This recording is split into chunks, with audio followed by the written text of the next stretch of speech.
رسالة صوتية، رسالة واتساب تتسبب في كارثة مثلا بالنسبة للدروز.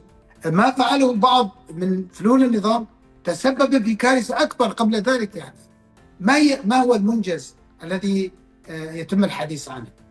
لكن رغم ذلك هناك منجز عظيم ساهم الشعب السوري بأكمله في حصوله. سقوط وهروب بشار الأسد كان تتويجا لنضال السوريين منذ عقود طويلة وليس للحظة واحدة، وخاصة السنوات الأربعة عشر الأخيرة. يعني حتى المنطقة الشمالية الشرقية لو كان بشار الأسد ونظام بشار الأسد يسيطر على المنطقة الشمالية الشرقية بما تملك من إمكانيات ولو قليلة، كان ذلك سببا إضافيا لبقائه.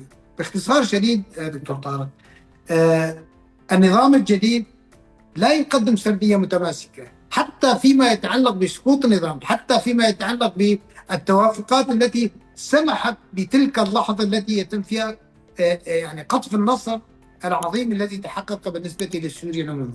إصرار هيئة تحرير الشام على أن النصر هو نصر فقط، يعني هذه تؤسس لابتعاد السوريين جميعا عن هؤلاء. والنقطة الأخرى الاستعجال الكبير في السيطرة، يعني بعد السيطرة السطو على كل شيء، يعني من السيارات الفخمة والفلل التي استولوا عليها والمشاريع الاستثمارية.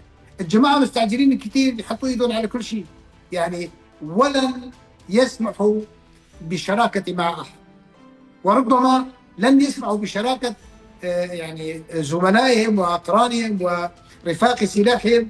وهذه يعني ربما أيضا تؤسس لحرب بين الفصائل الموجودة تحت راية هيئة تحرير الشام وبين هيئة تحرير الشام والفصائل السبعة عشر التي عينت يعني حولت أبو محمد الجولاني إلى أحمد الشرع ونصبته رئيسا بعيدا عن أي شكل من أشكال الإرادة الشعبية السورية.